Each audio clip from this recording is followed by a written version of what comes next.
வணக்கம்,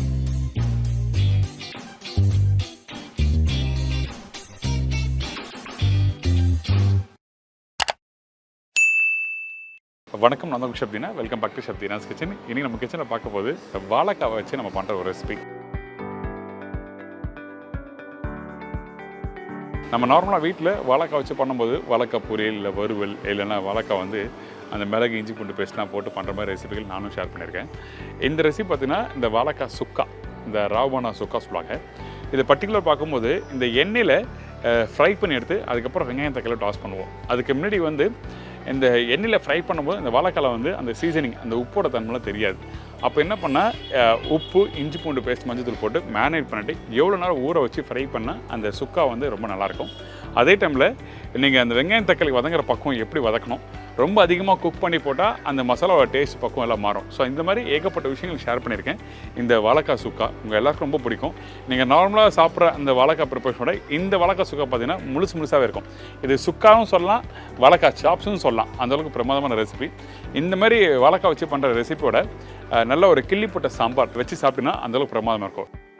ஏன்னா கிள்ளி போட்ட சாம்பாரில் வந்து புளிப்பு தன்மைக்கு வந்து புளியெலாம் யூஸ் பண்ண மாட்டாங்க. வெறும் அந்த சின்ன வெங்காயம், தக்காளி, பூண்டு, அப்புறம் தாளித்து இதெல்லாம் போட்டு கொதிக்க விட்டு சாப்பிட்டீங்கன்னா ரொம்ப நல்லாயிருக்கும். அப்போது ஒரு காரமான ஒரு ரெசிபி தான் நல்லாயிருக்கும்ல. அதனால் இந்த வாழைக்காய் சுக்காவும் இந்த கிள்ளி போட்ட சாம்பாரும் எப்படி பண்ணணும்னு சொல்லி கொடுத்துருக்கேன். ட்ரை பண்ணி பாருங்கள். இப்போ இந்த ரெசிபிக்கு தேவையான பொருட்கள் என்ன பார்த்தலாமா?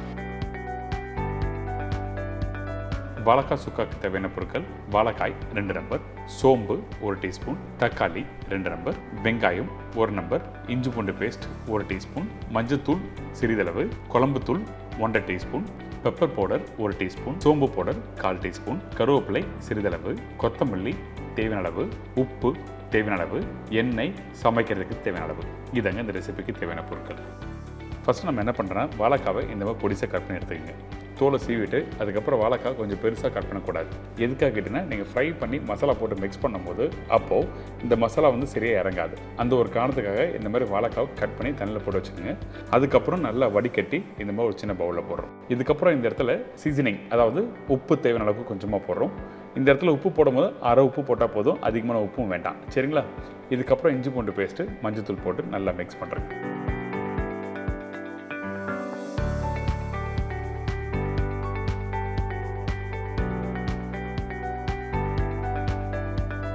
இந்த மாதிரி நல்லா மிக்ஸ் பண்ணிவிட்டு குறைஞ்சபட்சம் ஒரு 20 நிமிஷம் ஊற விட்டுருங்க.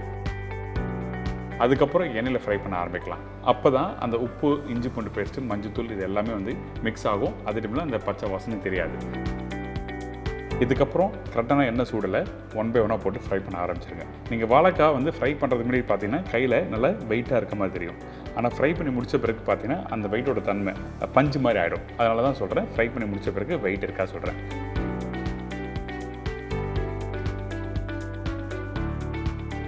அதுக்கப்புறம் இந்த வாழைக்காய் ஃப்ரை பண்ணும்போது அதிகமான ஹை ஃப்ளேம் வச்சு ஃப்ரை பண்ணாதீங்க. அதே டைமில் லோ ஃப்ளேம் வேண்டாம். ஏன்னா எண்ணெய் பிடிச்சாலும் நல்லா இருக்காது. அதே டைமில் ரொம்ப அதிகமாக வச்சு ஃப்ரை பண்ணாலும் கலர் மாற ஆரம்பிக்கும். ஸோ இந்த மாதிரி ப்ராப்ளம் வரதுக்கு நிறைய வாய்ப்பு இருக்குது. அதனால் கரெக்டான பக்குவத்தில் வச்சு ஃப்ரை பண்ணி எடுத்துருங்க.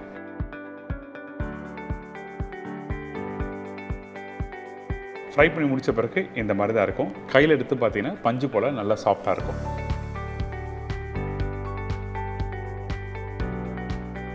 இதுக்கப்புறம் இது எல்லாத்தையும் எடுத்து ஒரு சின்ன தட்டில் மாற்றி வச்சுருங்க. எதுக்காக எடுத்து நம்ம தனியாக வச்சுட்டு அதுக்கப்புறம் மசாலா ரெடி பண்ணுறோன்னா அப்போ தான் அந்த எண்ணெய் தன்மை அதிகமாக தெரியாது. அதுக்கப்புறம் தான் மசாலா ரெடி பண்ணணும்.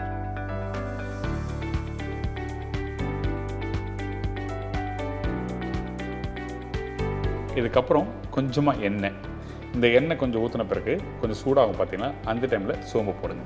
சோம்பு போட்ட உடனே நல்லா பொரிஞ்சு வரணும். சில பேர் வந்து எண்ணெய் சூடு இல்லாமல் சோம்பு போட்டுருவாங்க. அப்படி பொரிஞ்சதுன்னா நல்லா இருக்காது, அந்த ஃப்ளேவர் கொடுக்காது. அதனால் எண்ணெய் சூடான பிறகு சோம்பு போடுறோம், நல்லா பொரிஞ்சு வரணும். அதுக்கப்புறம் வெங்காயம், அதுக்கப்புறம் பச்சை கருவேப்பிலை போட்டு நல்லா வதக்க ஆரம்பிக்கிறோம்.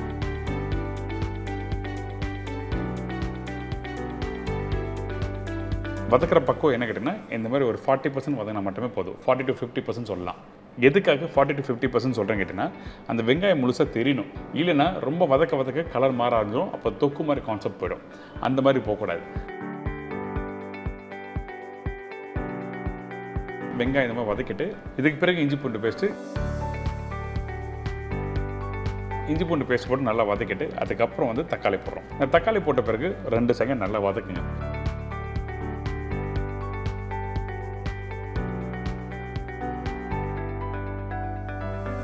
அந்த வெங்காயத்தோடு நல்லா மிக்ஸ் பண்ணிவிட்டு தேவையான அளவுக்கு கொஞ்சமாக மஞ்சத்தூள், அதுக்கப்புறம் குழம்புத்தூள்.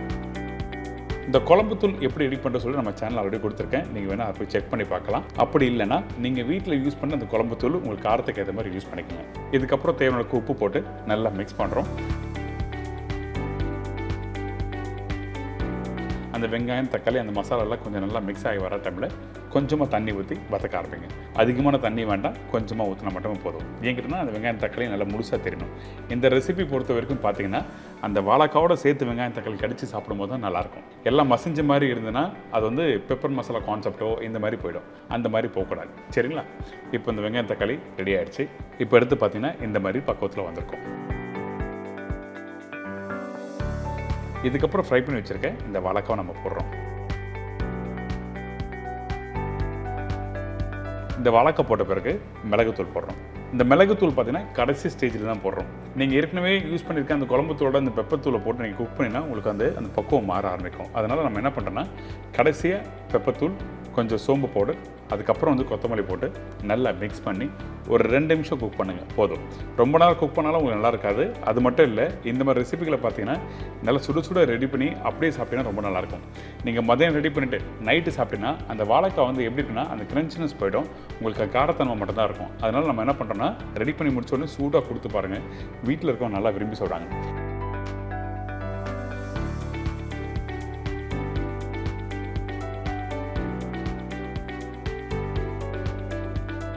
இந்த மாதிரி ரெடி பண்ணிவிட்டு நீங்கள் வீட்டில் எந்த மாதிரி குழம்போடு தொட்டு சாப்பிட்டா நல்லாயிருக்குன்னு கேட்டிங்கன்னா, ஒன்று கிள்ளி போட்ட சாம்பார், அந்த ரெசிபி தான் பார்க்க போகிறோம். அப்படி இல்லைன்னா தக்காளி மசியல், நம்ம ஈரோடு சைட்லாம் போனால் தக்காளி மசியல் பண்ணுவாங்க. அந்த மாதிரி குழம்போடு தொட்டு சாப்பிட்லாம். அந்த ரெசிபியோட லிங்க்கும் வேணும் தரேன் நான். இப்போ இந்த கிள்ளி போட்ட சாம்பாருக்கு தேவையான பொருட்கள் பார்த்தலாமா?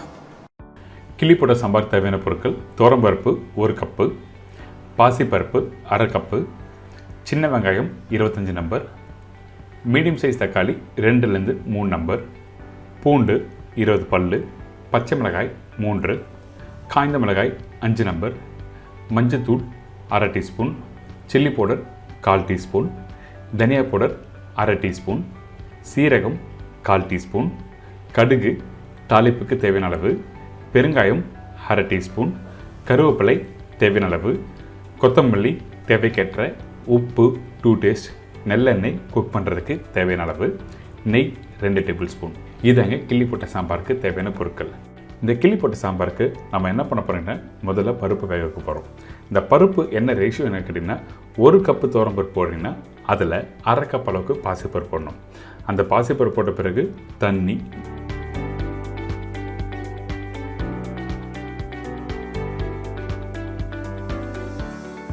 பூண்டு, சின்ன வெங்காயம்,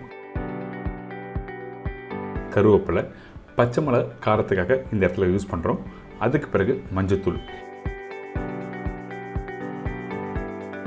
இதெல்லாம் போட்ட பிறகு கடைசியாக தக்காளி போட்டு 4லேருந்து 5 விசில் விட்டு பருப்பை வேக வச்சு எடுத்துருங்க. நீங்கள் வீட்டில் எப்பவுமே சாம்பார் செய்யும்போது பருப்பு நல்லா வேக வச்சுருக்கணும். சில பேர் என்ன பண்ணுன்னா இந்த பருப்பு வேக வச்ச பிறகு மத்தில் நல்லா கரைஞ்சிருவாங்க. ஏன்னு கேட்டிங்கன்னா அந்த பருப்பு எந்த அளவுக்கு நல்லா கரைஞ்சி வருதோ அப்போ தான் மசாலா போட்டு குக் பண்ணிடும்போது கரெக்டான டெக்ஸ்சரில் வரும். சில பேர் வந்து மசாலா போட்டிருப்பாங்க, அந்த பருப்பு தனியாக இருக்கும். அப்படி சாப்பிடும்போது நல்லா இருக்காது. அதனால தான் பருப்பு நல்லா வேக வைக்கணும்னு சொல்கிறேன். அடுத்து நம்ம என்ன பண்ணுறோன்னா இப்போ இந்த பருப்பை தாளிக்க போகிறோம். இந்த நல்லெண்ணெய் சூடான பிறகு கடுகு, சீரகம்,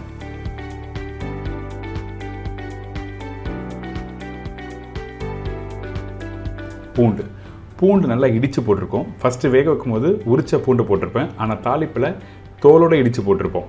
இதுக்கு பிறகு கருவேப்பிலை, பச்சை மிளகாய், சின்ன வெங்காயம், காஞ்ச மிளகாய்.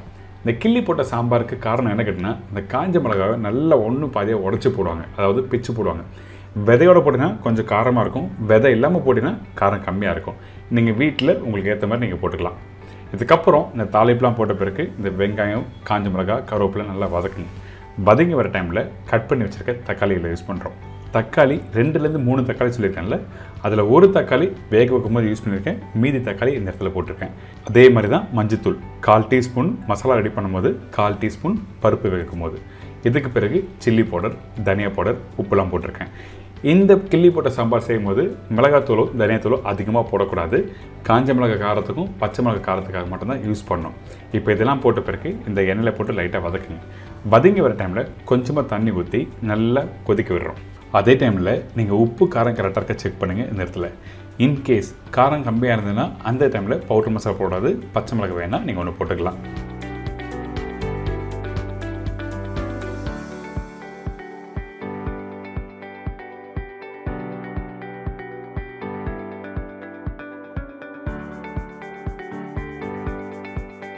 இப்போ இந்த மசாலா நல்லா கொதி வருதா, அதே டைமில் இந்த வெங்காயம் தக்காளி காமிக்கிறேன் பாருங்கள். இந்த மாதிரி தான் முழுசாக இருக்கணும். அதுக்கு பிறகு தான் இந்த பருப்பு போடுறோம். நீங்கள் நார்மலாக வீட்டில் சாம்பார் செய்யும்போது நல்லா வதக்கிட்டு பண்ணுவீங்களா, அந்த மாதிரி வேண்டாம். கொஞ்சம் வதக்கிட்டு அதுக்கப்புறம் பருப்பு போடுறோம். இந்த பருப்பு போட்ட பிறகு நல்லா மிக்ஸ் பண்ணுங்கள்.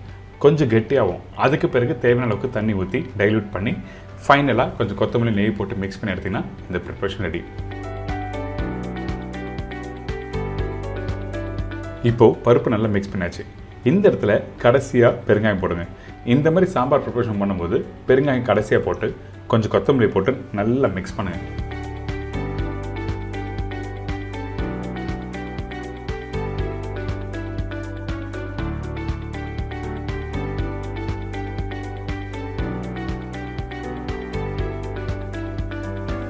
மிக்ஸ் பண்ணிவிட்டு தேவையான அளவுக்கு நெய் போடுறோம். திருப்பியும் கொஞ்சம் கொத்தமல்லி போட்டு அடுப்பை ஆஃப் பண்ணிட்டு எடுத்து சர்வ் பண்ணால் ஒரு சூப்பரான கிள்ளி போட்ட சாம்பார் ரெடி.